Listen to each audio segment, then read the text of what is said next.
실제적으로 문화적인 측면, 사회적인 측면의 임팩트들도 상당히 높을 거라고 생각을 하고 있습니다.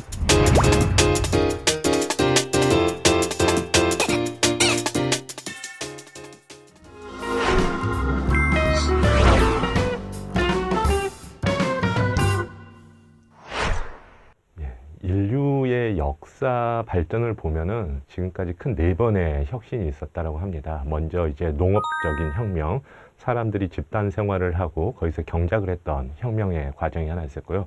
두 번째가 산업혁명입니다. 우리가 다 알고 있는 증기기관이 나왔었고요. 기차가 나오고, 그리고 이를 통해서 과거의 간의 수공업들이 집단적인 공장제 생산으로 바뀌게 됩니다. 세 번째 혁명은 정보화 혁명입니다. 많이 알고 계시는 컴퓨터를 통한 경영의 변화, 그리고 문화적 발전, 이런 부분들이 정해졌다면 지금은 네 번째, 즉 디지털의 혁명이라고 이야기를 하고 있습니다. 디지털이라는 부분들은 최근 나오고 있는 새로운 기술들의 총체적 표현이라고 볼 수가 있겠습니다. 그런데 사실 그 디지털이라는 기술 하나하나로 들어가 보면은 상당히 복잡하고 어려운 그러한 개념들이 많이 있습니다. 예를 들어서 인공지능, 클라우드, IoT, 이런 기술적인 관점에서 보면 사실 이해하기도 어렵고 그게 무엇인지 확인하기도 어렵습니다. 그런데 조금 관점을 바꿔서 생각을 해보겠습니다. 예를 들어서 증기기관이 나왔을 때 그러한 증기기관이라는 것은 보일의 법칙이라는 물리학 법칙에서부터 시작을 했습니다. 그런데 증기기관이 증기 기계를 만들고 이를 통해서 공장이라는 것을 만들어지면서 문화적, 사회적인 변화들은 굉장히 많이 일어났습니다. 즉, 지금 우리가 디지털을 바라보는 관점이 단순히 기술적인 관점에서만 바라본다면은 복잡하고 이게 어디에 쓰일지 조금 판단하기가 어렵겠지만 2차 산업혁명과 같이 증기기관이 기차를 만들고 공장을 만들면서 사회 구조를 변했던 이 사례들을 생각을 해보면은 지금의 혁명 자체가 앞으로의 어떤 변화를 줄 것인가 라는 부분을 조금 더 다른 관점에서 고민해 볼 수 있을 것 같습니다. 정리를 해서 말씀드리면 디지털 혁명이라는 것은 지금 막 시작된 혁명이고 많은 디지털 기술들로 인해서 사회 전체가 바뀌고 있는 그러한 과정입니다. 하지만 아직은 완성 단계가 아니기 때문에 이러한 혁명들이 실제 사회와 문화적인 측면에서 어떠한 영향을 미칠 것인가 라는 부분들은 조금 더 관심 있게 지켜봐야 되는 그런 상황이라고 보고 있습니다.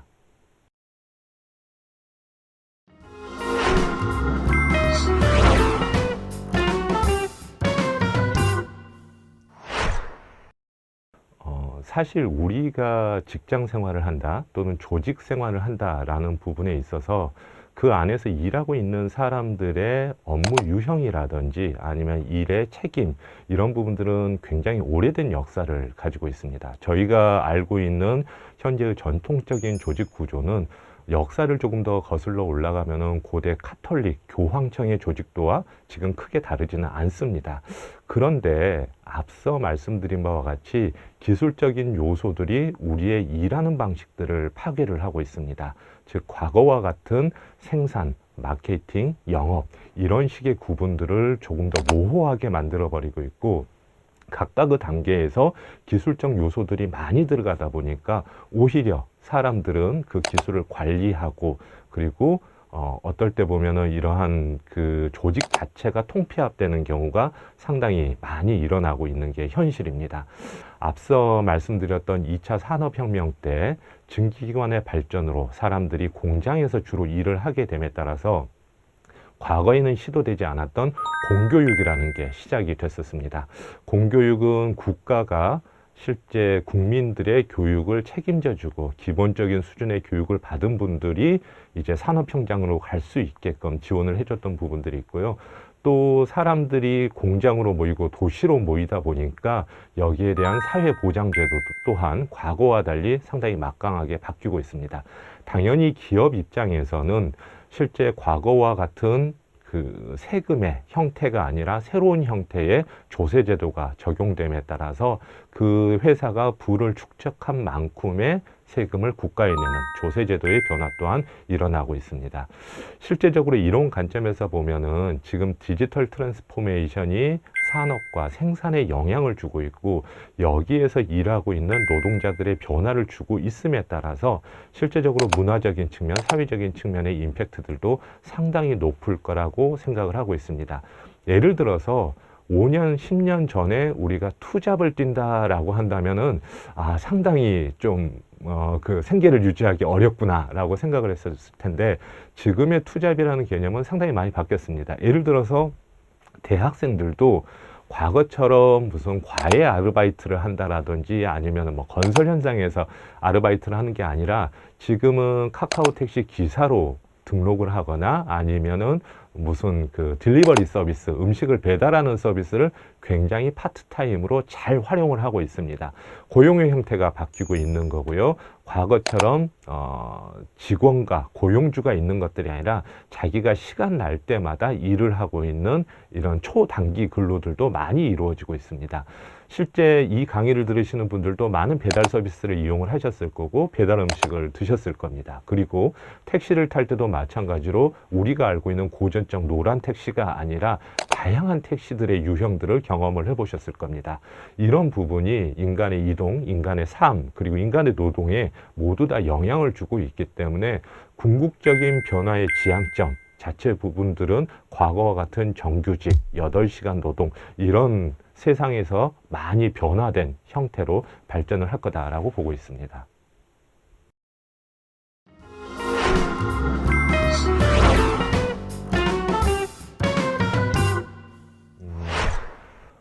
굉장히 예측 불가능하다라는 답변으로 먼저 시작을 하고 싶습니다. 예를 들어서 우리가 많이 알고 있는 아마존. 아마 아마존을 오래전부터 알고 계신 분들은 아마존이 인터넷 서점으로 시작을 했다는 것을 잘 알고 계실 겁니다. 과거에는 아마존의 경쟁이 어딥니까? 라고 하면은 대형 서점들이었는데요. 지금의 아마존의 경쟁이 어딥니까? 라고 하면은 마이크로소프트, IBM, 델, EMC 이렇게 과거에 아주 거대 공룡이라고 불렸던 IT 기업들이 지금의 경쟁자다라고 불리고 있습니다. 그런데 이것을 기업 관점에서 한번 역으로 생각을 해볼까요? 만일 제가 어떤 큰 IT 공룡 기업에 다닌다라고 하면은 아마존이라는 회사는 과거에 인터넷 서점이었다가 이제 나와 경쟁을 하고 있는 회사네 라고 생각이 바뀔 겁니다. 사실 대표적인 기업이어서 아마존을 말씀을 드렸지만 우리는 많은 기업들을 알고 있습니다. 애플, 페이스북, 트위터, 틱톡 이런 기업들은 과거의 경쟁이 아니라고 생각했던 고객 회사들에 지금은 경쟁 관계를 가지고 있는 거죠. 그렇다면 일반적인 기업들은 어떨까요? 2015년까지만 해도 디지털 침략자들이 나타나고 있다라는 보고서들이 상당히 많이 나왔습니다. 어떻게 보면은 과거에는 이런 기업들이 벤처였었고 최근에서는 스타트업이라고 불리는 새로운 작은 기업들의 출현들 조금은 무시했었고 또 조금은 그 의미를 크게 두지 않았었던 것도 사실입니다. 하지만 지금의 모습들은 디지털 침략자라고 불릴 만큼 상당히 막강한 힘을 가지고 있습니다. 예를 들어서 택시 업계에 있어서 우버 택시라든지 카카오 택시와 같은 경우는 과거의 택시라는 운송 사업의 패러다임을 바꾸어버리는 그러한 큰 역할을 차지를 했었고요. 단순히 택시뿐만 아니라 음식 배달업, 아니면은 서비스업, 그리고 개인이 듣고 있는 음악에 대한 스트리밍이나 동영상 이런 부분들이 과거의 어떠한 미디어 회사들, 방송 회사들의 아성을 흔들어 버리고 있는 게 사실입니다. 최근에 나온 보고서들을 인용을 해서 보면은요, 기존 고전적인 기업들의 반격이라는 보고서로 대신할 수가 있을 것 같습니다. 한 5년 전에 디지털 침략자들의 침략을 한번 경험을 해보고 이제 큰 기업 그리고 기존 기업들이 그 고전적 기업들이 디지털로 재무장을 하면서 이러한 패러다임을 계속 유지하려고 하고 있고 과거의 영광을 유지하려는 모습들이 상당히 크게 나타나고 있습니다.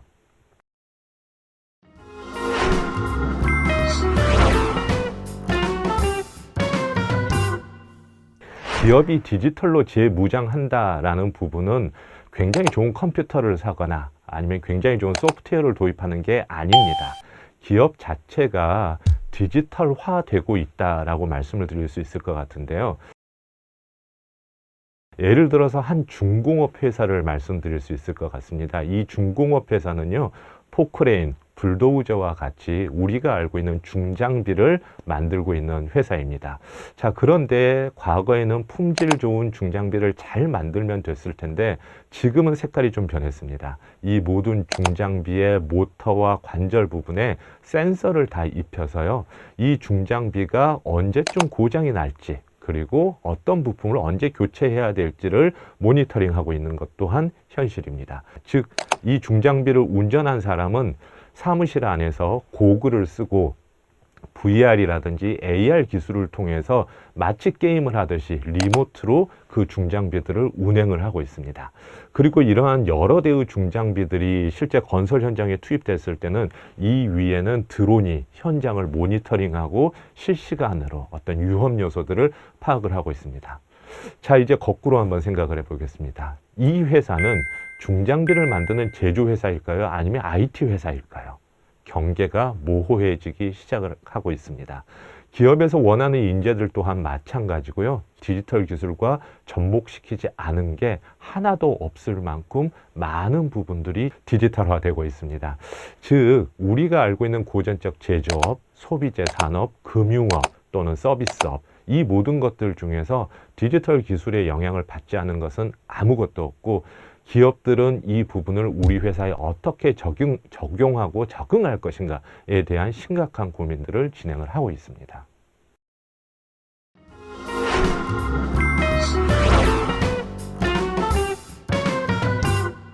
어떤 분들은 지금 우리가 디지털 혁신의 한복판에 서 있다라는 분들도 있고요. 어떤 분들은 지금이 4차 산업혁명이 아니라 3.5차 정도가 되는 것 같다. 즉, 패러다임이 완전히 바뀌지 않았다라고 이야기하시는 분들도 있습니다. 또 개인적으로 보더라도 4차 산업혁명 TV에서 봤던 것 같이 로봇이 좀 걸어 다녀줘야 될 것 같고, 내 마음을 이해하는 인공지능이 좀 나와줘야 될 것 같고, 그런데 현실적으로 보면 스마트 스피커를 사더라도 그렇게 안 똑똑한 것 같고, 인공지능이 내 주변에 이렇게 많이 안 온 것 같은데, 정말 4차 산업혁명이 맞나? 다른 학자 이야기처럼 3.5차 산업혁명 정도가 되지 않는가라는 의견도 있을 것 같은데요. 조금 현실을 냉정하게 보시면 좋을 것 같습니다. 특히 최근에 기업들이 기존에 추진하고 있었던 디지털 혁신들이 최근에는 더 많이 가속화되고 있습니다. 그리고 그 지향점이 사실 어디인지는 모르겠지만 어찌됐건 우리는 내리막길에 자전거를 타고 있다라는 부분들은 확실한 것 같습니다. 내리막에 자전거를 타고 있다 보면 제가 페달을 돌리지 않기 때문에 실감을 잘 못해요. 대신 만일 제가 브레이크를 잡는 순간 넘어질 수밖에 없는 게 지금의 모습입니다. 우리 모두가 달려가고 있다 보니까 4차 산업혁명은 잘 못 느끼고 있을 수 있겠지만은 우리 주위가 어떻게 변하는지 한번 곰곰이 생각을 해보십시오. 자, 우리는 언택트 시대에 음식 배달을 어떻게 시키고 있나요? 그리고 언택트 시대에 왜 대형 TV가 많이 팔리고 넷플릭스를 주로 볼까요? 극장은 안 가게 되고 공연은 안 가게 됩니다. 이 모든 것들이 디지털 트랜스포메이션이 2010년부터 진행해 왔기 때문에 제가 경험하고 있는 부분입니다. 넷플릭스 이야기 조금만 더 하겠습니다. 넷플릭스는 가장 큰 경쟁 상대를 어디로 생각을 하고 있을까요? 예를 들어서 워너브라더스라든지 MGM 이런 대형 영화사라고 생각을 하실 수도 있을 것 같습니다. 그런데 넷플릭스 회장이 한 이야기는 넷플릭스의 가장 큰 경쟁 상대는 인간의 잠이다 라고 이야기를 했습니다. 이게 디지털 기술이 우리 가정, 내 집의 안방까지 들어와 있는 형태입니다. 넷플릭스는 제가 보고 있는 영화들을 계속해서 분석을 하고 있고요. 어떤 부분을 반복해서 봤는지를 분석을 하고 있고, 어떤 영화들을 보다 말았는지를 분석을 하고 있습니다. 기술적으로 보면 여기에는 빅데이터 기술이 들어가 있고 인공지능 기술이 들어가 있습니다. 티맵, 카카오 내비 또 어떨까요? 우리는 과거처럼 지도책을 펼치고 여행을 하지 않습니다. 티맵이 안전하게 최적의 경로를 안내해 주고 있기 때문에 거기까지 갈 수 있는 거죠. 이것 또한 빅데이터와 AI 기술이 들어가 있습니다.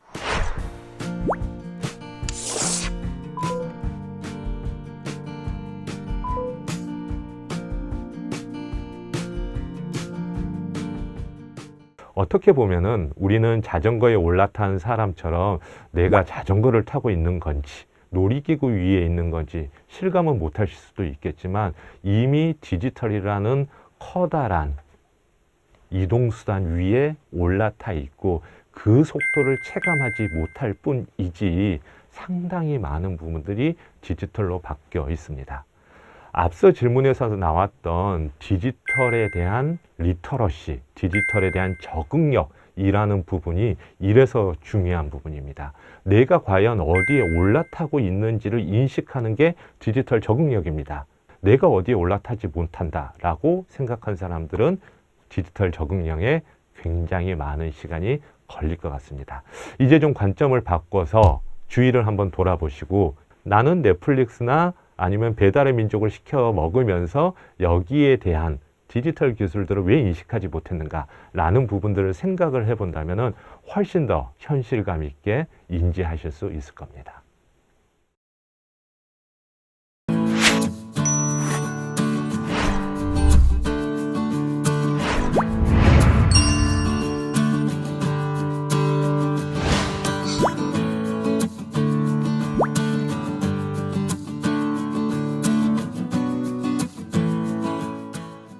결국 어떤 사업 분야의 기업이든 간에 디지털 트랜스포메이션은 이제 선택이 아닌 필수입니다.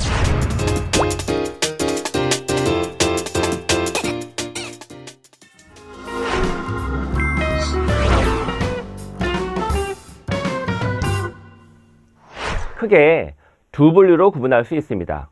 ICT 산업에 속해 있는 IT 기업들 중 디지털 기술을 다양한 사업 영역으로 확장하며 비즈니스를 확대하는 경우, 그리고 ICT와 무관한 전통 산업 영역에서 디지털 전환을 성공적으로 추진하며 운영 효율화를 넘어 비즈니스 도메인을 확대하는 경우입니다. 전자는 아마존과 알리페이를 대표적으로 들 수 있고, 후자는 스타벅스, 지멘스, 테슬라를 들 수 있습니다. 아마존은 이커머스 도메인에서 AWS 기반의 클라우드 비즈니스와 풀필먼트 사업, 그리고 유튜브의 경쟁 서비스인 트위치를 통한 비디오 스트리밍, 그리고 전자책과 태블릿, 스마트 스피커 등의 사물 인터넷 기기를 생산하는 전자기기 제조, 그리고 AI 어시스턴트라 불리는 일반 대중을 상대로 하는 프론트 AI 서비스를 제공하고 있습니다. 단순히 이커머스 사업자가 아닌 다양한 분야의 사업 도메인에 진출한 기업으로 이들이 이렇게 비즈니스 포트폴리오를 성공적으로 가질 수 있었던 배경은 클라우드, 빅데이터, AI 등의 디지털 기술을 기반으로 공격적인 사업 도전을 했기 때문이죠. 이커머스 서비스인 아마존닷컴을 운영하면서 클라우드, 빅데이터, AI 등의 기술을 고도화했고, 이 기술을 외부 기업들에게 제공하면서 AWS라는 클라우드 비즈니스로 사업 영역을 확장했습니다. 그 외에도 물류, 콘텐츠, 전자기기와 마케팅 산업에서 B2B, B2C 플랫폼 비즈니스를 펼치면서 전통 기업들의 위기를 가져다주고 있습니다. 중국의 아마존인 알리바바도 알리페이라는 핀테크 서비스를 통해서 기존의 금융업을 디지털 기반으로 전환하는 데 성공했습니다. 알리페이는 단순히 스마트폰을 이용한 간편 결제 서비스가 아니라 기존에 있던 은행, 카드사를 대체하는 금융 플랫폼 비즈니스입니다. 다양한 금융 서비스와 보험, 재테크, 결제 등의 서비스를 스마트폰 앱으로 쉽게 사용할 수가 있죠. 한국에 있는 카카오뱅크, 네이버페이, 토스, 뱅크샐러드 이런 핀테크 서비스를 통합한 것이나 다름없고 기존의 금융업을 넘어선 비즈니스 모델을 갖추고 있습니다. 송금, 환전, 카드 수수료 기반의 수익 모델이 아닌 금융 솔루션과 고도화된 디지털 마케팅을 제공함으로써 기존의 금융사와 차별화된 비즈니스 모델을 선보이고 있습니다. 물론 알리페이가 새로운 금융 서비스 경험을 사용자들에게 제공하고 안전한 금융 서비스를 운영할 수 있는 이유는 데이터와 AI, 그리고 혁신적인 모바일 앱 UX 기술을 갖추고 있기 때문입니다. 전통 기업 중에서도 디지털 기술을 사업 혁신에 적극 활용하면서 고객에게 더 나은 경험을 제공하고 더 나아가 사업의 효율화와 신사업 진출에 성공하는 기업들도 있습니다. 대표적인 것이 여러분들이 잘 아시는 스타벅스죠. 스타벅스는 오프라인 커피숍에서의 커피 주문과 결제를 보다 편리하고 빠르게 제공하기 위해 스마트폰 앱과 그 안에 사이렌 오더, 충전금 기반의 빠른 결제를 제공하고 있습니다. 드라이브스루는 차량 번호를 자동으로 인식해서 방문하려는 매장에 미리 앱으로 주문을 해두고 자동차로 매장에 들어가면 별도의 주문이나 결제 없이도 아주 손쉽게 주문한 음료를 픽업할 수 있습니다. 이 모든 영역에 디지털 기술이 활용되고 있죠. 지멘스는 디지털 트윈이라는 기술을 이용해 공장을 그대로 디지털로 복제하여 공장의 동작 상태를 모니터링하고 원격 제어할 수 있으며 가상의 디지털 공간 속에서 공장을 최적화하는 방안을 찾아 새로운 공정의 도입이나 새로운 제품 개발에 도움을 주기도 합니다. 테슬라 역시 전기차 산업에 새로운 지평을 열며 자동차 제조업을 완벽하게 디지털 트랜스포메이션 했다고 평가받고 있죠. 단순하게 경유에서 전기로 차량의 에너지원이 바뀌어 동작하는 것이 아니라 자동차를 인터넷에 연결해서 스마트폰 앱으로 관리하고 제어하고 차량을 AI를 이용해서 자율주행, 제어 관리할 수 있는 경험을 제공합니다. 이 과정에서 클라우드, 빅데이터의 기술이 이용되며 새로운 고객 경험으로 인해서 비즈니스의 모델도 기존 자동차와는 크게 달라집니다.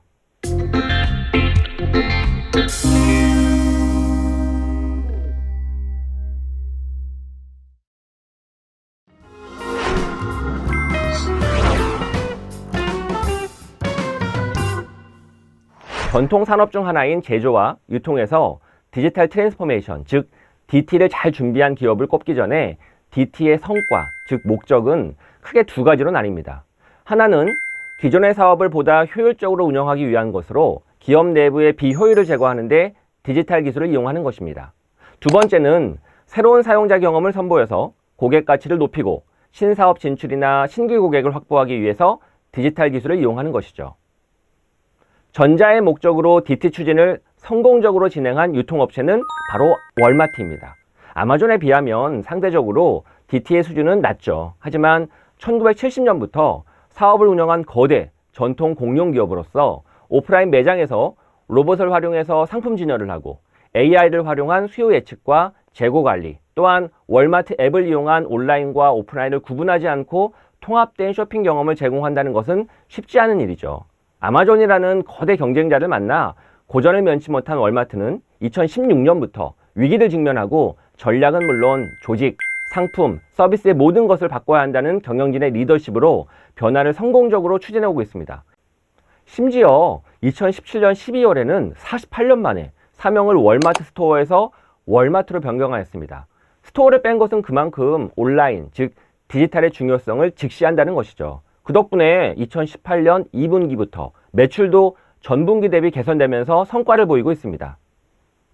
후자의 영역에서 성과를 거둔 제조업체는 엔비디아가 있습니다. 엔비디아는 그래픽카드의 핵심 부품인 칩셋, GPU라고 부르죠. 그것을 만드는 부품 제조업체로서 칩셋을 그래픽카드 제조사에 공급하는 B2B 판매 기반의 비즈니스 모델을 가진 회사였습니다. 하지만 2009년도 스탠퍼드 대학의 빌 달리 교수를 수석 과학자로 스카웃하면서 인공지능 기반의 디지털 트랜스포메이션에 대한 준비를 했습니다.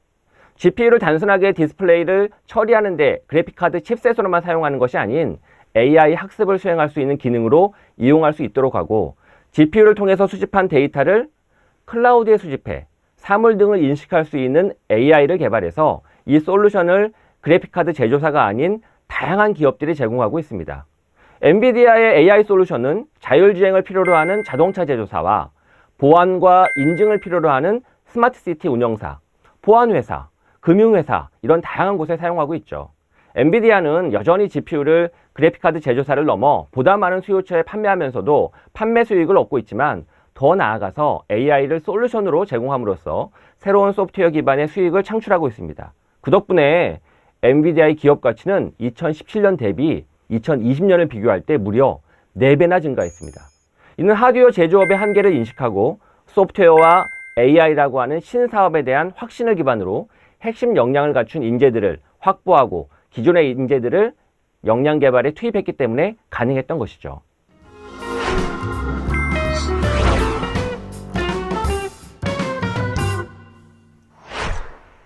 기본적으로 기술에 대한 이해가 필요합니다. 물론 기술을 직접 이용하고 개발하는 수준까지는 아니어도 디지털 기술이 어떤 용도로 사업의 어떤 영역에서 어떻게 활용되어 비즈니스 모델의 혁신이 가능한지 인식할 수 있는 정도의 그런 기초적인 기술 이해는 필요하죠. 크게 볼 때 저는 A, B, C, D, EFI라고 말을 합니다. AI, 블록체인, 클라우드, 데이터, 엣지 컴퓨팅, 그리고 5G와 사물 인터넷, 즉 IoT 이상 7가지 기술이죠. 이 중에서도 특히 ACD, AI 클라우드 데이터는 가장 근본이 되는 기술입니다. 그리고 더 꼽으라면 저는 데이터를 꼽습니다. 결국 어떤 사업 분야의 기업이든 간에 디지털 트랜스포메이션은 이제 선택이 아닌 필수입니다. 사업을 디지털로 전환하고 변화 관리하는 과정에서 가장 핵심이 되는 근간 기술이 바로 데이터입니다. 기업이 데이터를 활용해서 사업을 혁신하는 과정에서는 여러 기술들이 활용되지만 이들 기술을 사용하는 것은 결국 사람입니다. 사람이 데이터를 잘 다루고 이해하며 분석하고 활용할 수 있어야 기업의 디지털 트랜스포메이션도 결국 실질적인 성과를 낼 수 있습니다. 그러므로 재취업을 앞둔 분들이라면 본인이 가진 특별한 지식과 역량을 디지털 트랜스포메이션에 활용하기 위해 이상 7가지의 기술에 대한 이해와 특히 데이터와 관련한 기본적인 학습을 하는 것이 좋습니다.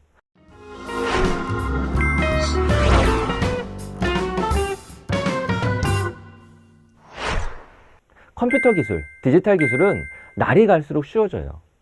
스마트폰에 카톡 보내는 거 어렵나요? 무척 쉽잖아요. 마찬가지예요. 마치 컴퓨터 앞에 앉으면 키보드도 너무 복잡하고 마우스나 이런 걸로 어떻게 뭘 해야 되나 어려움이 겪으니까 막연한 두려움이 있어서 그렇습니다.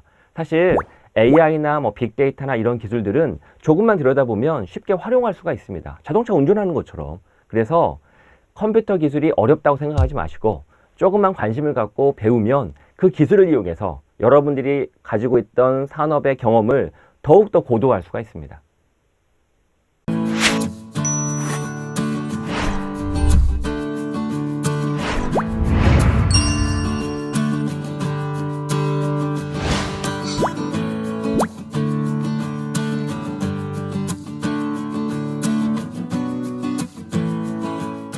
기업의 인재상이 어떻게 일하는 인력을 뽑을까에 대한 고민에서 로봇이나 AI가 아닌 사람을 뽑을 때 무엇이 중요한가로 변화했다고 할 수 있습니다.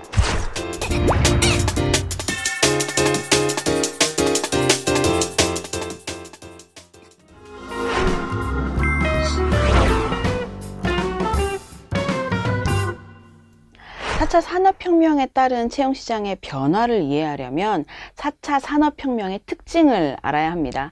기존 산업혁명과 다른 이 4차 산업혁명의 첫 번째 특징은요, 우선 정보통신 기술과 그리고 인터넷 네트워크를 바탕으로 서로 전혀 다른 분야들이 연결과 융합을 통해서 새로운 부가가치를 생산한다는 점입니다. 이에 따라 채용시장에서도 사실은 과거에 채용했던 것과 전혀 다른 직무와 스펙을 찾게 됩니다. 기존에는 없던 직무, 그러니까 과거에는 동시에 요구하지 않았던 역량을 동시에 요구하는 굉장히 복합적인 직무가 늘어나고 있는 거죠. 가장 대표적인 직무가 이제는 우리 모두에게 익숙한 데이터 분석가라는 직무입니다. 사실은 이제 우리에게는 매우 익숙한 일인 것 같지만 이 직무가 생겨난 건, 그리고 기업이 채용한 건 불과 10여 년 정도에 불과합니다. 사실은 기업들이 찾는 데이터 분석가는 실제로 기존 산업사회에서 프로그래머나 IT 엔지니어와 산업개발, 사업개발, 그리고 전략 포지션이 섞여 있는 직무에 가깝습니다. 전혀 다른 직무의 융복합으로 구성된 직무인 거죠. 스펙도 마찬가지입니다. 과거에는 동종업과에서의 이직이 굉장히 활발했습니다. 그러다 보니까 취업을 할 때 당연히 어떤 산업으로 들어가느냐가 내 커리어에 굉장히 중요한 척도였죠. 하지만 최근에는 오히려 산업 간의 이동이 더욱 대세인 양상을 보입니다. 자플래닛 같은 경우는요, 이직하는 유저들의 이동 패턴을 좀 분석해 볼 수 있는데요. 실제로 산업 간의 경계가 허물어지는 경향이 굉장히 뚜렷합니다. 과거에는 동일한 직무라고 할지라도 산업 경계가 아주 뚜렷했습니다. 하지만 최근에는 보면요, IT 회사에서 제조사 출신을 선호하기도 하고요, 전혀 다른 산업에서 사업 개발 경험을 가지고 있는 직무를 선호하는 경향도 보입니다. 이렇게 또 4차 산업혁명의 두 번째 알아두셔야 될 특징은 바로 인공지능 AI의 발전입니다. 정보통신이 주도했던 3차 혁명 시대, 산업혁명 시대에 아주 방대한 데이터가 쌓였어요. 그리고 이 데이터를 기반으로 스스로 학습하고 패턴을 고도화시키는 인공지능, 그러니까 AI가 발전하게 된 거죠. 3차 산업혁명에서 발달한 로봇이 생산 현장에서 인간의 노동력을 대체했다면 이 AI는 매뉴얼 기반으로 일하는 수많은 단순 사무직을 대체할 것으로 보입니다. 채용 시장에서도 이를 엿볼 수 있는 사인 중에 하나가 바로 인재상의 변화입니다. 대한상공회의소가 2008년부터 10년간 국내 100대 기업의 인재상이 어떻게 달라졌는지 분석한 보고서를 보면요. 2008년에는 창의와 도전, 전문성, 그리고 도전 정신이 주요 인재상이었습니다. 하지만 2018년에는 소통과 협력, 전문성, 그리고 원칙과 신뢰로 인재상이 변화했습니다.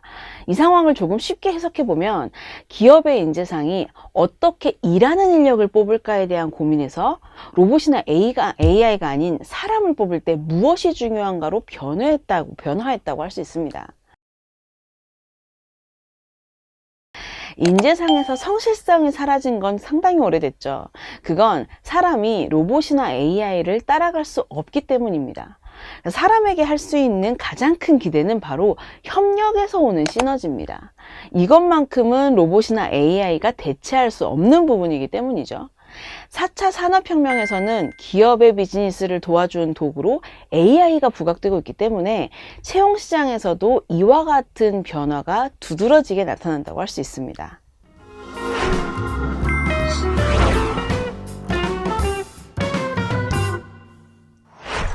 가장 큰 변화는 모든 측면에서 공개 채용이 사라지고 수시 채용으로 전환되고 있다는 점입니다.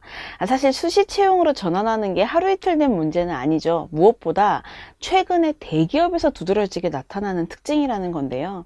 아무래도 대기업이 채용하는 규모가 크다 보니 이들 기업의 채용 방식의 전환이 시장에 미치는 영향도 무척 큰 편입니다.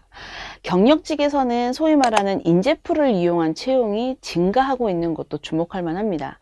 인재풀 채용 방식이라는 건 과거 헤드헌터가 채용을 대행했던 것과 유사하지만 그 주체가 기업 인사 담당자라는 점에서 조금 차이가 있습니다. 사람인 자플래닛, 리멤버 등의 자신의 이력서를 올려서 공개할 수가 있고요. 이걸 인재풀이라고 부릅니다. 충원이 필요한 기업의 인사 담당자는 채용 공고를 올리기 전에 먼저 이런 인재풀에 접속해서 자신들이 찾는 조건에 맞는 사람이 있는지를 확인하죠. 맞는 사람이 있다면 메시지를 보내서 면접을 제안합니다. 자, 인재풀 채용 방식은요, 인사 담당자로 하여금 채용 시간에 드는 비용과 시간을 효과적으로 줄여주기 때문에 점점 더 선호되고 있는 추세입니다.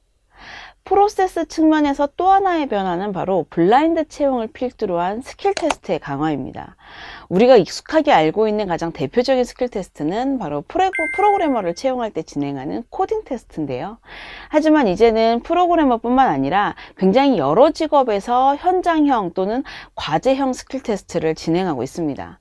디자이너 직군 같은 경우 과제가 주어지는 경우가 많고요. 이러한 과제 검토를 통해서 면접 여부가 결정되곤 합니다. 또 과제 결과물은 면접에서 직접 활용되기도 하죠. 스킬 테스트가 불가능할 것 같은 직군에서도 직무 인터뷰의 형태를 빌리거나 혹은 자필고사의 형태를 취해서 테스트를 하기도 합니다. 이렇게 가장 대표적으로 스킬 테스트를 하는 직무가 재무회계 직무입니다. 사실 모든 직무에서 지식이나 기술이 필요 없는 경우는 없습니다. 그러다 보니 이처럼 최근에는 스펙이나 서류보다는 현장에서의 테스트, 만약 그게 불가능하다면 최소한 포트폴리오를 통해 자신의 직무를 얼마나 제대로 수행해 왔는지를 검토하는 소위 말하는 직무 중심 채용이 점점 심화되고 있다고 할 수 있습니다.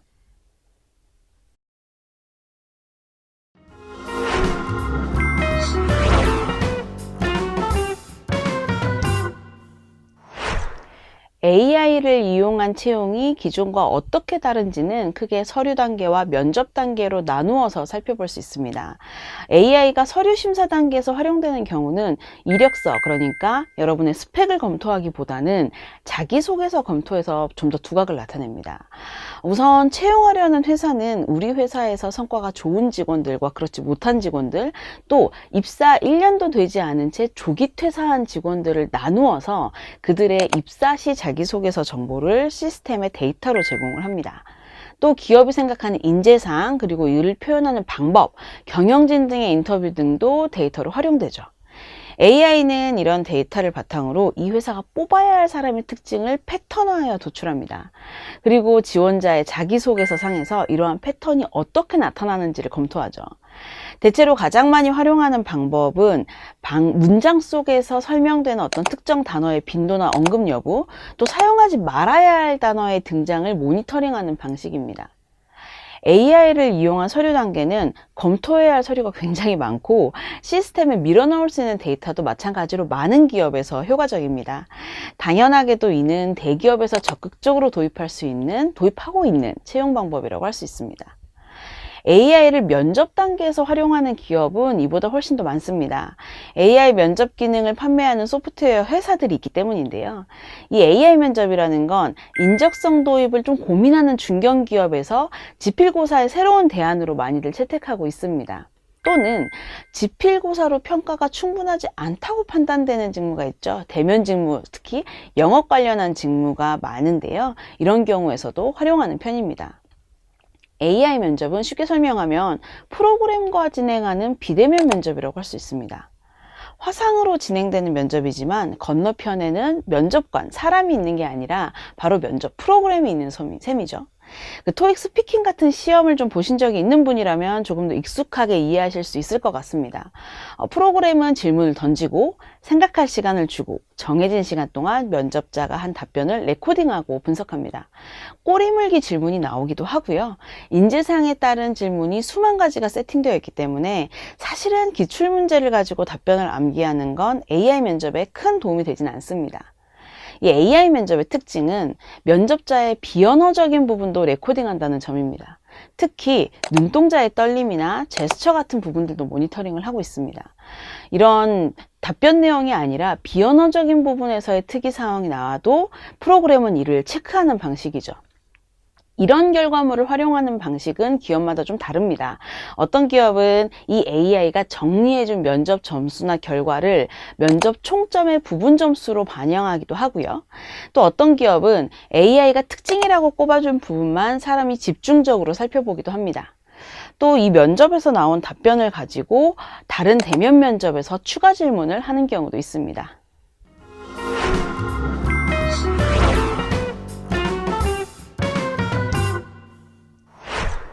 온라인 면접 준비에 대한 이야기는 워낙 많으니까 저는 좀 간단하게 팁만 다루도록 하겠습니다. 제가 면접관으로 온라인 면접을 보거나 또 이를 준비하시는 분들을 컨설팅할 때 보면 가장 많이 놓치시는 부분은 의외로 가장 기본적인 부분입니다. 먼저 온라인 면접이 오프라인 면접과 무엇이 다른지 또 가장 중요한 특징이 무엇인지 좀 알아야 되는데요. 이건 다름 아닌 전달력입니다. 영상에 비해 음성, 그러니까 우리도 TV보다 라디오의 전달력이 현저히 떨어지잖아요. 마찬가지로 화상 면접이 대면 면접에 비해서 전달력이 떨어집니다. 라디오에서는요, 3초간 아무 소리도 들리지 않는다면 이걸 방송사고로 간주합니다. 영상이나 대면 상황과는 완전히 다른 기준이죠. 마찬가지로 대면과 달리 온라인 면접, 화상 면접에서도 전달력을 높이기 위한 각자의 전략이 필요하다고 할 수 있습니다. 우선 온라인 면접에서는 두갈식 화법의 중요성이 현저히 커집니다. 자, 전달력이 떨어진다는 건 훨씬 더 듣는 사람이 지루해질 수 있는 환경이라는 뜻입니다. 대면 면접에서는 어느 정도 전략적인 미괄식 화법이 통하는 경우가 있습니다. 그런데 온라인 면접에서는요, 결코 그렇지 않습니다. 반드시 결론과 주장을 먼저 말하는 두갈식 화법으로 답변을 구성하시는 것이 굉장히 중요합니다. 대면 상황에서의 전달력이 더 좋은 이유는 아무래도 대화하는 상호 간의 어떤 비언어적인 부분이 더 잘 전달되기 때문인데요. 온라인 면접에서도 면접관이 답변하는 내내 좀 지루하지 않도록 말하면서 어느 정도 제스처를 해주시는 것은 본인이 하시는 답변을 굉장히 세련되게 만드는 방법 중에 하나입니다. 다만 화면이 보여주는 영역에 좀 한계가 있죠. 이 제약이 있기 때문에 동작을 너무 크게 하시거나 의미 없는 행동을 반복하는 습관이 있으시다면 영상을 좀 셀카 모드로 하면서 제스처를 미리 연습하시는 것도 굉장히 좋은 방법 중에 하나가 될 수 있습니다. 많은 면접관들이 온라인 면접에서는 여러분들이 생각할 시간이나 헤매는 시간을 기다려주지 않는 경향이 있습니다. 문제는 이것이 의도된 것이 아니라 온라인이라는 면접 환경의 특성이라는 거죠. 그러다 보니까 생각할 시간이 필요할 경우에는 무조건 고민하는 양상을 보여주거나 멈추기보다는 생각할 시간을 달라고 말로 직접 멘트로 요청하시는 것을 준비하시는 것이 좋습니다. 마지막으로 시선 처리가 약하신 분들이 굉장히 많습니다. 오프라인에서는 그런 면접자를 보면 긴장했구나, 당황했다 라고 생각을 하는데요. 사실 온라인에서는 시선 처리가 잘못될 경우 자칫 어딘가에 커닝 페이퍼가 있을 수 있다 라는 의심을 받으실 수 있습니다. 시선 처리도 제스처와 함께 미리미리 연습해 두시는 것이 좋습니다.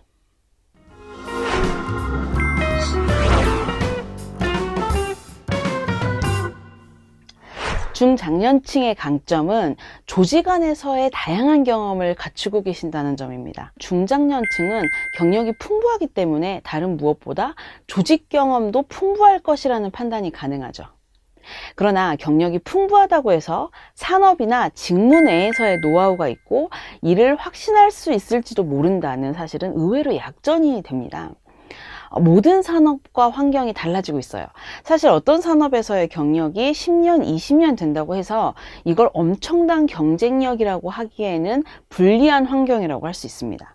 오히려 새로운 무언가를 하려고 하는 우리 회사의 허들이 될지도 모른다는 우려를 주기도 하죠.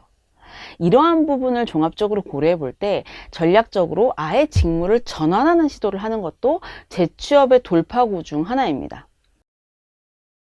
본인이 가지고 계시는 기술, 역량, 지식 같은 부분들을 모두 해체해 보고요. 이걸 재조합했을 때 최근 기업들이 원하는 일 중 내가 무슨 일을 할 수 있을지 다시 정의해 보는 거죠.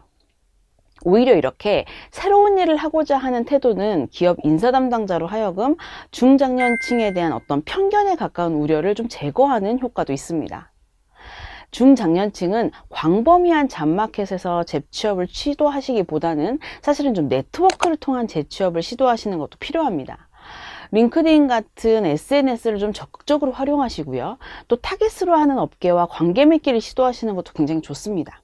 또 리멤버나 자플래니처럼 인재풀 서비스를 활용하면서 나에게 다가오는 기회를 좀 오픈해 두는 것도 의외로 시장에서 굉장히 잘 통하는 방법 중에 하나입니다. 개인적으로는 직무나 산업별로 좀 뭉치는 커뮤니티, 살롱 등에 참여하시는 걸 권장하기도 합니다. 네트워크를 만들 수 있다는 강점도 있지만 사실은 계속해서 새로운 지식과 트렌드를 흡수할 수 있다는 점, 그래서 재취업을 준비하는 시각을 넓히고 깊이를 갖출 수 있다는 점에서도 굉장히 추천하는 방법 중에 하나입니다.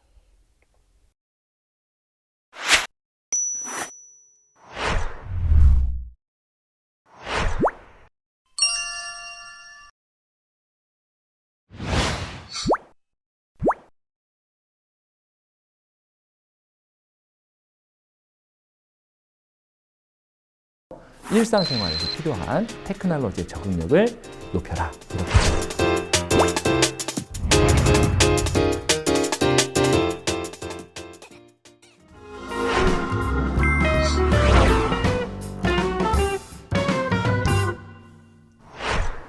디지털 테크놀로지의 급격한 발달로 많은 기업에서 스마트워크가 확산되면서 재택근무와 유연근무제의 도입이 늘어나고 있습니다.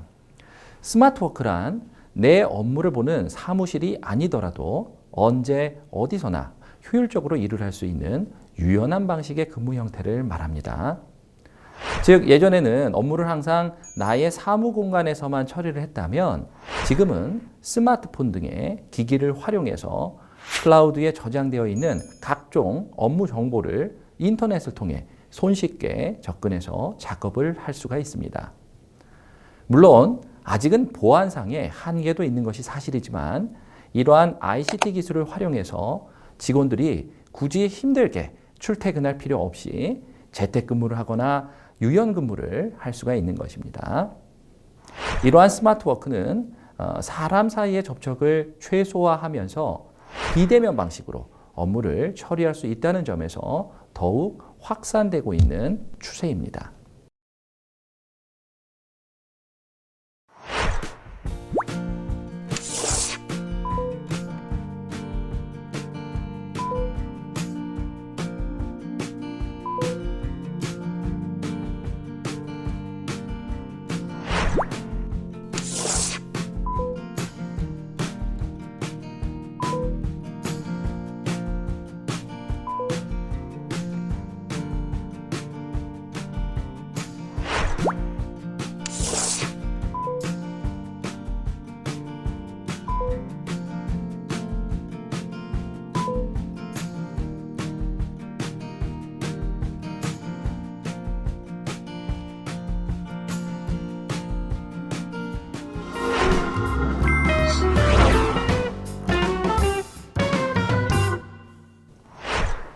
네, 인공지능 및 로봇과의 협업이 점차 증대되면서 기존의 작업 방식에도 큰 변화가 일어나고 있습니다.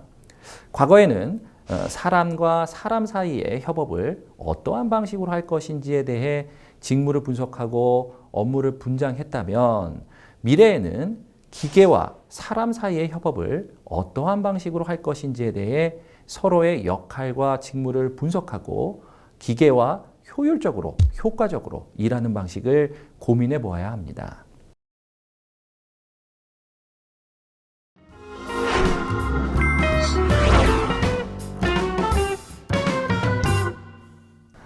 디지털 기기를 활용한 가상 공간에서의 커뮤니케이션이 많아지면서 직원들 사이에 커뮤니케이션 오류나 이로 인한 스트레스도 증가하고 있는 것 같습니다. 일반적으로 면대면 커뮤니케이션에서는 대화를 하면서 상대방의 바디 랭귀지를 통해 상대방의 정서 등을 쉽게 파악할 수 있습니다. 이 면대면 커뮤니케이션의 4분의 3은 이러한 비언어적인 소통이라고 합니다. 그러나 가상 공간에서는 상대방의 이러한 바디 랭귀지를 볼 수 없기 때문에 커뮤니케이션이 어렵고 오류가 생길 수가 있습니다.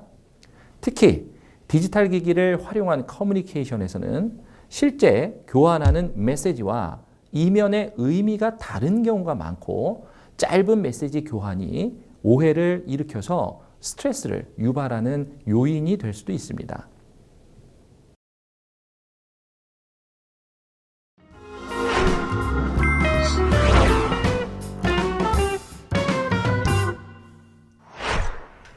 가상 공간에서의 디지털 커뮤니케이션을 잘하기 위해서는 첫째, 너무 간결한 내용은 오히려 혼란을 초래할 수 있으므로 일이나 회의의 목적, 회의의 내용 등을 명확하게 전달하도록 하여야 합니다.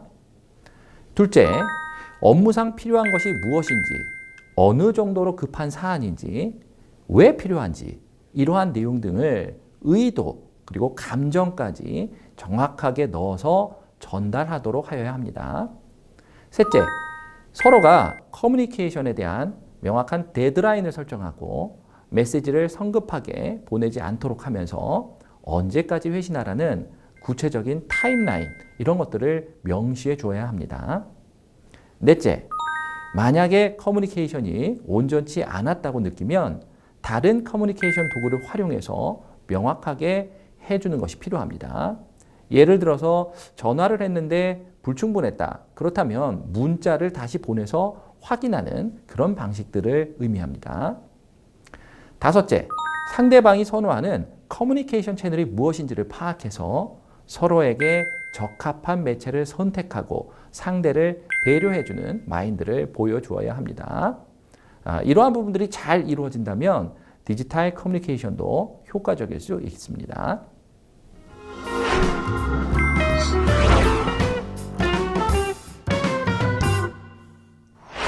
디지털 기술이 변화하면서 디지털 능력을 갖추는 것이 중요한 문제로 현재 떠오르고 있습니다. 특히 이 테크놀로지의 활용이 익숙치 않은 기성세대들이 지속적으로 일을 해나가기 위해서는 변화하는 시대에 발맞추어서 디지털 적응력을 높여나가야 합니다. 이러한 적응력을 높이기 위해서는 첫째, 두려움을 없애고 호기심을 갖는 마인드를 갖추는 것이 먼저입니다.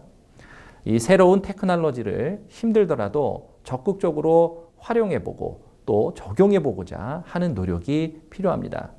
즉, 익숙한 것에서 탈피할 수 있는 용기가 있어야지 됩니다.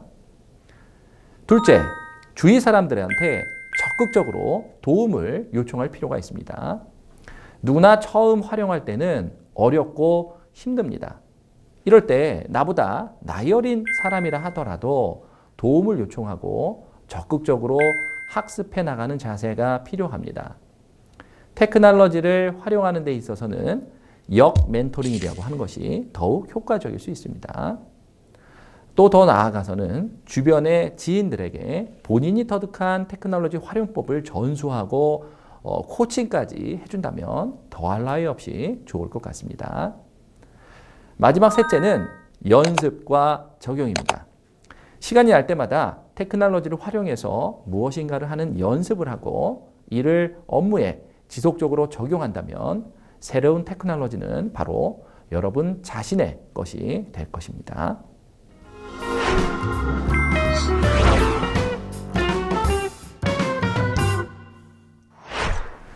테크놀로지를 너무 어렵게 생각할 필요는 없다고 생각이 듭니다. 일단 테크놀로지에도 뭐 여러 가지 그 활용에 대한 어떤 정도가 좀 다를 수 있을 것 같아요. 예를 들면 우리가 그냥 가정에서 또는 집에서 우리가 생활하면서 필요한 테크놀로지가 있을 것 같습니다. 뭐 예를 들면 우리가 여행을 가려고 할 때 예약을 뭐 스마트폰으로 해야 된다거나 또는 뭐 QR코드를 활용해서 어떤 뭐 인증을 받거나 뭐 이런 것은 우리가 일상생활에서 필요한 어떤 테크놀로지들이잖아요. 그래서 이렇게 먼저 테크놀로지를 너무 어렵게 생각하지 말고 일상생활에서 필요한 테크놀로지를 활용하는 방법들부터 먼저 우리가 뭐랄까요? 이해하고 적용할 필요가 있을 것 같습니다.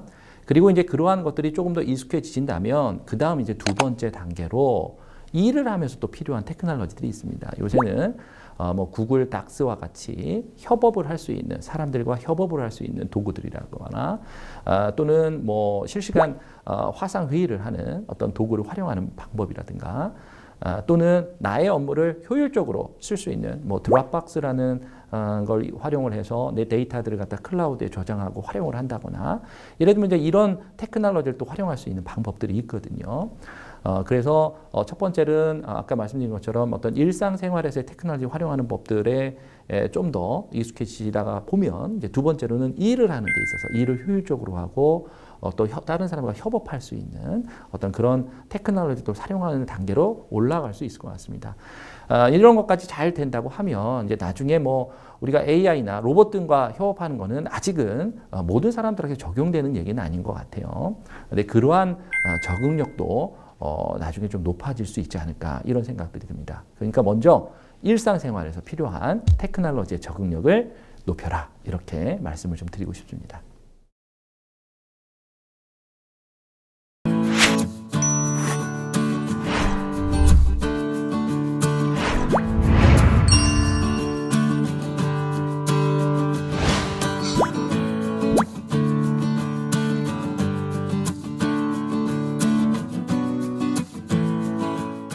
내 신체 연령과 사회적인 역할 등을 고려해서 인생의 긴 관점에서 시기별로 세분화된 직업 설계를 할 필요가 있습니다.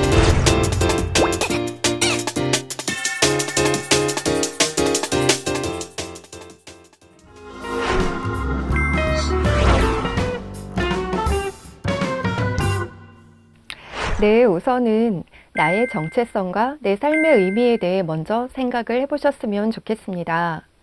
내가 왜 사는지, 가장 나답게 살아간다는 건 어떤 의미인지, 나는 어떤 사람으로 기억되고 싶은지에 관한 질문을 스스로에게 던져보시는 게 필요한데요. 왜냐하면 지금의 젊은이들도 마찬가지지만 애초에 직업이나 직장을 선택할 때 이런 고민을 충분히 하고 직업을 선택한 게 아니시잖아요. 만약 그런 분이 계시다면 매우 럭키한 케이스인데요. 내 지난 직업 경력을 회고해 봤을 때 나 참 행복하게 잘 살아왔어. 내 일은 나에게 참 의미 있고 가치 있는 일이었어. 나는 내 직업을 통해 나의 의미와 가치를 실현할 수 있었어 라고 말할 수 있는 분이 과연 몇 분이나 계실까요? 대부분 그 시절에는 당장 취업해야 하고 먹고 살아야 하니까, 남들도 다 취업하고 내가 할 수 있는 일이 그거니까, 내가 배운 게 그거니까 하면서 직업 전선에 뛰어드신 분들이 대부분이실 겁니다. 그런데 그렇게 20년씩, 30년씩 일해왔는데 또다시 내 남은 삶을 그렇게 삶의 의미와 목적도 없이 생계형 수단으로만 영위한다는 건 너무 억울하고 안타까운 일이라는 생각이 듭니다. 물론 가장으로서 주소득원으로서 책임과 역할을 다하고 내가 벌어온 소득으로 가족의 현재와 미래를 꿈꿀 수 있었다는 건 매우 숭고하고 소중한 일입니다. 절대 가볍게 여기는 것이 아닙니다. 다만 제가 드리고 싶은 말씀은 기왕이면 나에게도 꿈이 있고 내가 살고 싶은 나만의 삶이 있었을 텐데, 나도 좀 재밌고 의미 있게 나를 실현하면서 그런 역할과 책임까지 다할 수 있었다면 좋지 않았을까요? 너무 아름답지 않나요? 네, 그런 생각입니다. 그래서 남은 인생에 또다시 직업이나 취업을 선택한다면 한 번쯤은 내 삶에서 잠시 멈춰서서 지나온 내 삶을 돌아보고 내 삶은 어땠는지, 앞으로의 삶은 어떤 삶이었으면 좋겠는지, 일은 나에게 어떤 의미인지 충분히 고민을 하셨으면 좋겠습니다. 분명 내가 살고 싶은 내 삶이 있을 겁니다. 두근거리고 설레이고 밤에 잠 못 자도 피곤하지 않는 벌떡 일어날 수 있는 나를 흥분시키고 밥 안 먹어도 배고프지 않은 그런 일이 있을 겁니다. 지나온 저의 10년이 그러했는데요. 여러분들도 내 남은 인생의 후반전을 그런 일을 찾아 도전하신다면 어떨까요? 두 번째로는 내가 무엇을 할 수 있을까를 생각해 보아야 하는데요.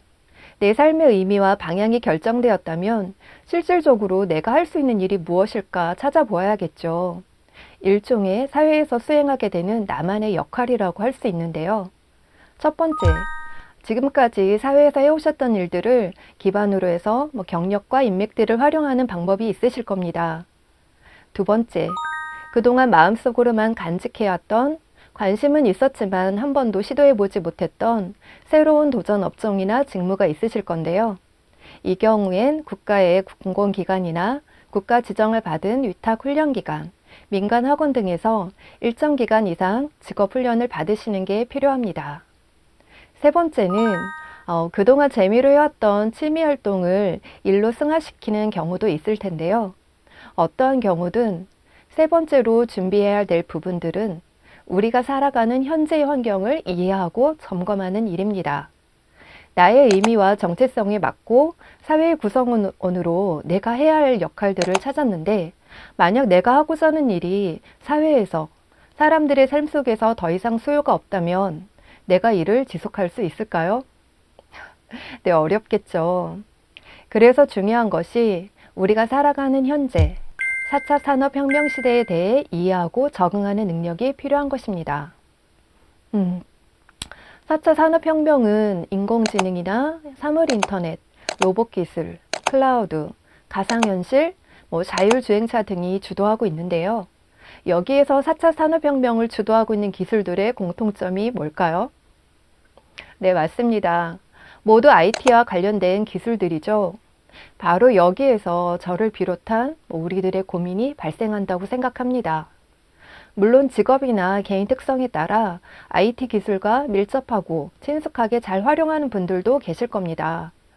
그러한 분들을 제외한 많은 중장년층들은 솔직히 급격하게 변화하는 IT 기술에 적응하고 따라가기도 바쁘실 거라 생각합니다.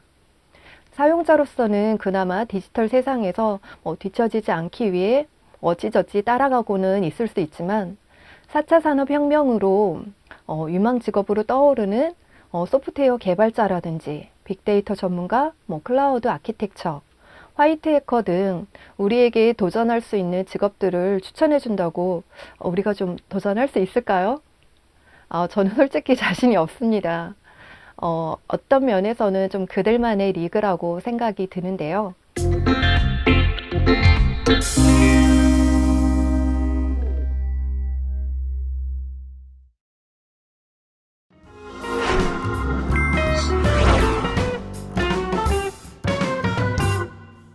자, 그렇다면 마지막 결론으로 재취업이나 M모적을 준비하는 중장년층들이 빠르게 변화하고 있는 현재의 디지털 세상에서 선택할 수 있는 대안이 무엇이냐 말씀을 드려야 할 텐데요.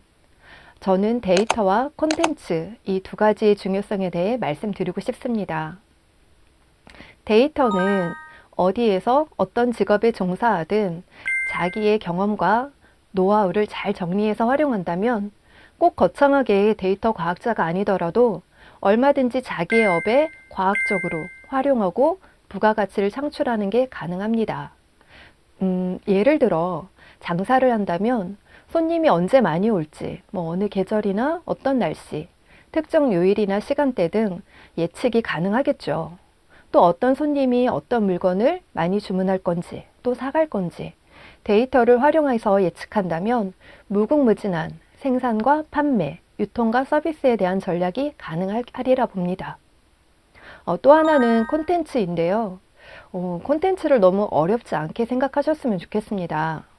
콘텐츠의 사전적인 정의도 있지만 콘텐츠란 문화적 소재가 구체적으로 가공되어 매체에 체화한 무형의 결과물이다 라고 정의되어 있는 부분이 제 개인적으로 마음에 좀 들었는데요. 여기에서 문화적 소재란 우리의 일상에 존재하는 모든 것을 의미합니다. 즉 콘텐츠는 문화예술인이나 지식인, 크리에이티브라고 일컬어지는 특정 사람들만의 전유물이 아닙니다. 저도 여러분들도 이미 일상적으로 생산하고 소비하고 계십니다. 오늘 점심때 먹은 맛집 사진 예쁘게 찍어서 블로그에 올리시잖아요. 또 우리 아기 예쁘게 자라는 모습 하루하루 일상을 인스타에 올리고 계시잖아요. 다만 내가 생산하는 콘텐츠의 가치에 대해 크게 인식하지 못하고 있거나 의미 부여를 못하고 계실 뿐입니다.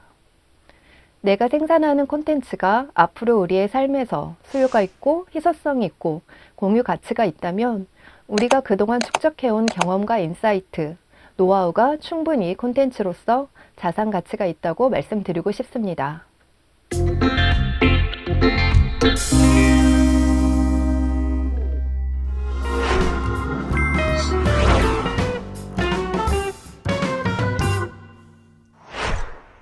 네, 피할 수 없으면 즐겨라 라는 말이 있죠.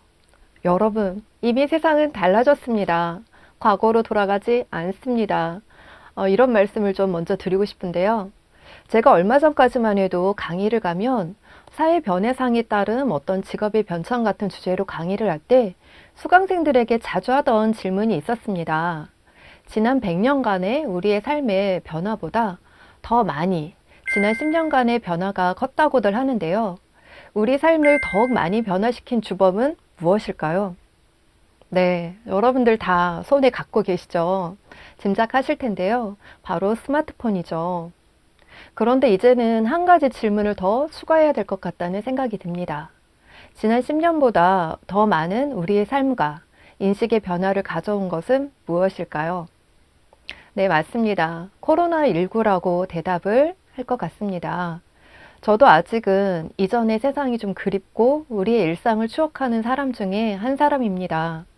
몇 달 전까지만 해도 조금만 참고 기다리면 원래의 세상으로, 내가 아는 예전의 익숙한 세상으로 돌아갈 수 있을 거야 라는 희망과 기대감을 좀 갖고 있었거든요.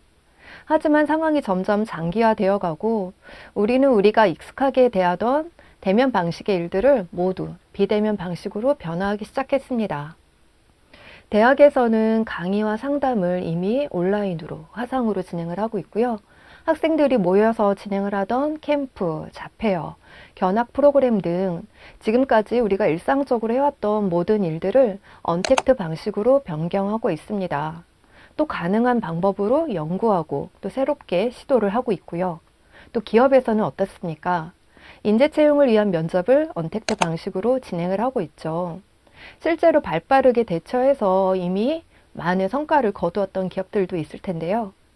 그래서 불과 몇 달 전까지만 해도 이건 안 돼. 어떻게 일을 이건 대면으로만 해야 돼 라고 생각했던 일들을 우리가 실제는 이미 이렇게 하면 될 것 같은데 라고 하면서 이미 많이 전환이 되어 있기도 합니다. 네, 또한 일에 관한 방식만 변화시킨 게 아니죠. 우리가 사람들과 관계를 맺고 소통하고 운동하고 쇼핑하고 우리의 모든 일상생활들이 바뀌어 놓았는데요. 백신이 나와도 이미 변화된 사람들의 인식이 이전의 세상으로 돌아가진 않을 거라고 합니다. 저 역시 이 부분에 동의를 하는데요. 이미 세상은 변했습니다. 어렵고 인정하고 싶진 않지만 이제는 받아들이는 것이 필요한 시점입니다. 우리가 살아가는 4차 산업혁명의 시대는 디지털 기술을 활용해서 일하고 소통하고 공유하고 협력하는 모든 일과 생활이 디지털 기술로 가능한 세상이 될 겁니다. 과거로 돌아가지 않을 세상이라면 지금 우리에게 필요한 게 뭘까요? 네, 계속해서 배우고 적응하는 능력입니다. 앞으로의 디지털 세상에서 계속해서 배우고 성장하세요. 진화하고 살아남기를 바랍니다.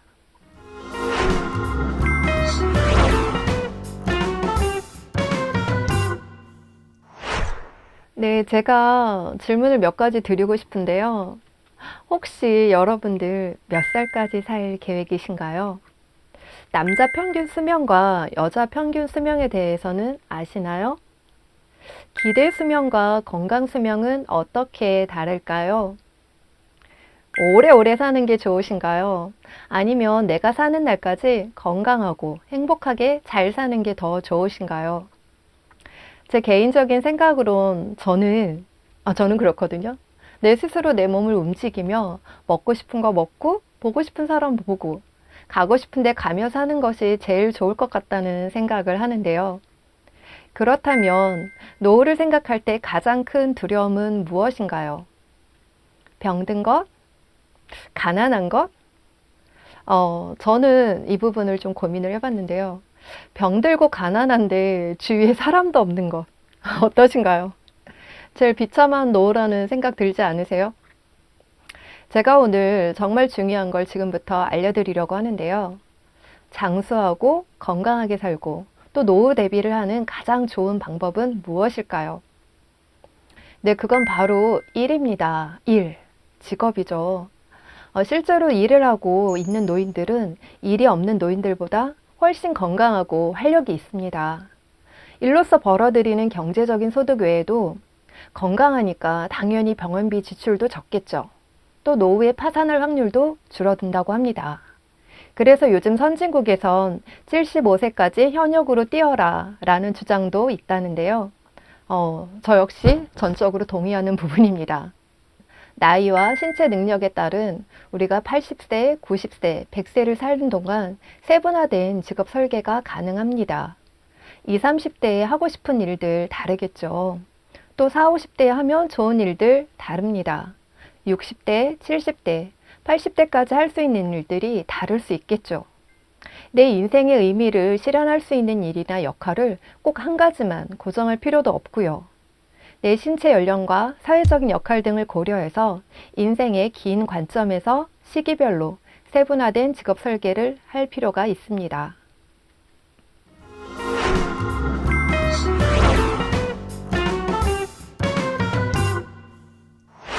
네, 지금까지 일터에서 가장으로서 가족의 주 수입원으로서 열심히 일하고 헌신하느라 정말 수고 많으셨습니다. 애 많이 쓰셨어요. 하지만 여기에서 끝이 아닙니다. 아직 우리의 삶은 끝나지 않았습니다. 앞으로도 일하고 사랑할 시간은 충분히 남아 있습니다. 제가 예전에 강릉에 갔다가 식당 옆 작은 공원에서 꽃을 보았는데요. 아름답게 피어있는 장미 정원이 있었습니다. 이미 장미는 5, 6월에 다 졌을 거라고 생각했었거든요. 원래 장미가 5월의 여왕 아닌가요? 그런데 늦여름까지 피어있는 걸 보고 깜짝 놀랐습니다. 그러면서 새로운 기대감을 갖게 되었는데요. 어쩌면 저 장미들을 늦가을에도 볼 수 있지 않을까라는 생각을 해보았습니다. 여러분은 지금 어느 계절에 서 계신가요? 봄이신가요? 여름이신가요? 아니면 혹시 늦가을이라고 생각하시는 분은 안 계신가요? 우리에게 다가올 50대와 60대, 70대, 80대, 그리고 90대에도 나의 일을 사랑하고 나 자신을 사랑한다면 우리도 늦가을까지 꽃을 피울 수가 있습니다. 여러분, 우리의 삶은 아직 충분히 의미 있고 가치 있고 행복합니다. 우리가 할 수 있는 최선의 힘을 다해서 내일을 사랑하고 나를 사랑하고 내 주변을 사랑하세요. 여러분들의 인생 후반전을 응원하고 축복합니다.